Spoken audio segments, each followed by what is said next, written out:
Welcome to this Explainer. Okay, today we are jumping straight into a massive impending climatic phenomenon that is absolutely set to define the year 2026. Now, if you've been feeling the heat lately, well, there's actually a profound scientific reason for it. We're talking about a global weather event that literally has the power to reshape daily life, economies, and honestly, our very survival. So let's get right into it. I want you to picture this number for a second. 20 million. Or 2 crore. Back in 1877, which was a year famously dubbed the year without a winter, a truly massive global famine swept the planet. The heat was so terrifying that in the Madras presidency of British India alone, an estimated 2 crore lives were lost to starvation and heat. And this phenomenon, it also wiped out millions in China, Brazil, Egypt, and beyond. This wasn't a war, it wasn't a pathogen, it was a bizarre anomaly born right in the middle of the ocean. Fast forward to right now, as we march toward 2026, early, record-breaking heat is already sending shockwaves around the globe, with temperatures in places like Nagpur and Bhubaneswar soaring to 45 degrees Celsius as early as April. The biggest forecasting centers over in Europe, using the absolute latest ECMWF models, are actually signaling the return of the exact same phenomenon that caused that 1877 disaster. And the crazy part, they predict it's going to be the biggest one we've seen in 140 years. Part 1. Decoding El Niño's mechanics. Let's break down how this actually works. So back in the 70s, Peruvian fishermen affectionately named this anomaly El Niño, which just means the little boy. But trust me, there's absolutely nothing little about its impact. To understand it, we really have to look at the Pacific Ocean. The entire global weather system relies super heavily on the behavior of trade winds. Normally, these winds blow strongly from east to west. They basically act like a massive fan, right? Pushing warm surface water from the coast of the Americas all the way over to Asia and Australia. And when they do this, cold, nutrient-rich water kind of bubbles up from the deep near South America to replace it. Normally, the cycle works a bit like this. Warm water pools near Australia, it evaporates, forms clouds, and brings those life-saving heavy rains we all rely on. But during an El Niño cycle, those crucial trade winds weaken. The warm water just isn't pushed west, it stays trapped right near South America. The result is that the rain intended for Australia and Asia just falls uselessly in the middle of the ocean, and that creates devastating dry spells, really weak monsoons, and intense heat waves all across Southeast Asia and India. Part 2. The climate change multiplier. Now, El Niño is a natural cycle. It happens historically every few years. But heading into 2026, it is colliding head-on with modern climate change. And that brings us to this staggering number, 2.9 degrees. Here's the math on that. The Earth's average baseline temperature has already increased by 1.4 degrees Celsius above the pre-industrial average. Historically, a strong El Niño adds another 1.4 to 1.5 degrees on top of that. You combine them, and we hit a 2.9 degree temperature anomaly. Guys, this has never been seen in human history. To put it in perspective, it is literally like sitting in a 40-degree room and deciding to turn on a space heater.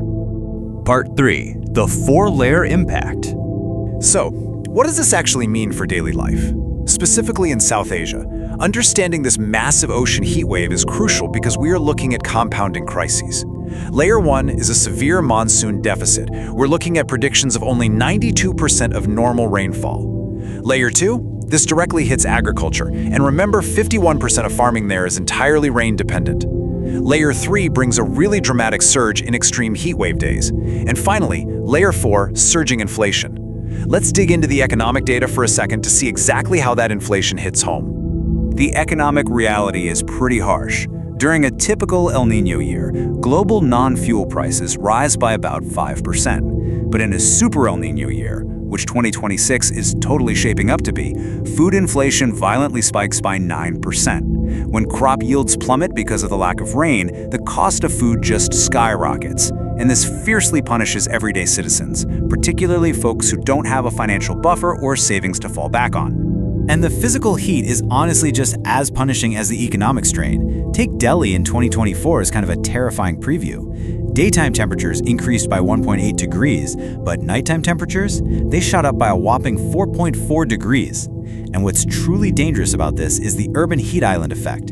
Basically, concrete absorbs heat all day and then slowly releases it after dark, so the heat is trapped at night. It completely prevents human bodies from cooling down and recovering, which rapidly multiplies the risk of fatal heat stroke. And we have to talk about the fact that the burden of this extreme heat doesn't fall equally, not at all. For the 38 crore informal workers, we're talking about the people digging stones, delivering packages, driving rickshaws, surviving a heat wave comes at a massive personal cost. During a severe heat wave, these workers lose a devastating 40% of their daily income. That money simply vanishes into the essential costs of buying water, ice, and medicines just to stay alive while working outdoors.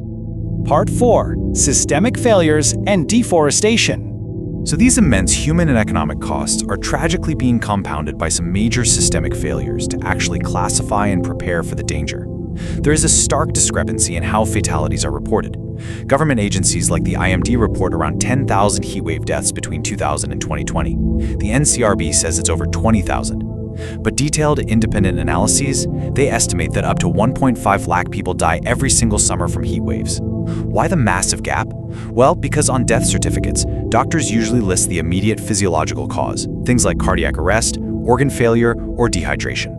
The extreme heat that triggered those conditions is completely masked, which hides the true scale of the tragedy. And this misclassification has a direct policy result. A 2024 Parliament statement explicitly noted, quote, "There is no plan to include heat waves as a notified disaster," unquote. The sources we're looking at indicate a financial reason behind the status quo. Officially recognizing heat waves as a notified natural disaster would legally obligate the National Disaster Response Fund to pay out a 4 lakh rupee compensation per confirmed victim. So as a result, the casualties simply remain uncounted. Meanwhile, instead of naturally fighting the heat, we are actively removing our absolute best defense. Mature trees can drastically cool pedestrian areas by up to 12 degrees Celsius. But recent data shows a devastating rate of deforestation. For every 1 square kilometer of new trees planted, a staggering 18 square kilometers of old, established trees are cut down for mining and urban development. We're essentially dismantling our natural cooling systems right as this mega El Niño approaches.